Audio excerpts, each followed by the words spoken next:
পথ চলতে চলতে হঠাৎ দেখলাম ফুটপাতে এক মরা চিল। চমকে উঠলাম ওর করুণ বিভৎস মূর্তি দেখে। অনেক উঁচু থেকে যে এই পৃথিবীটাকে দেখেছে লুণ্ঠনের অবাধ উপনিবেশ, যার সেন দৃষ্টিতে কেবল ছিল তীব্র লোভ আর ছো মারার দস্যু প্রবৃত্তি, তাকে দেখলাম ফুটপাতে মুখ গুজে পড়ে।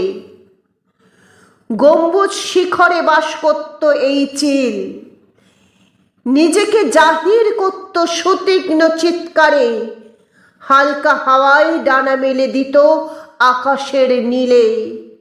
অনেককে ছাড়িয়ে একক, পৃথিবীর থেকে অনেক অনেক উঁচুতে। অনেকে আজ নিরাপদ, নিরাপদ ইঁদুর ছানারা আর খাদ্য হাতে ত্রস্ত পথচারী। নিরাপদ কারণ আজ সে মৃত। আজ আর কেউ নেই ছো মারার। ওরই ফেলে দেওয়া উচ্ছিষ্টের মতো ও পড়ে রইল ফুটপাতে, শুকনো ও শীতল বিকৃত দেহে।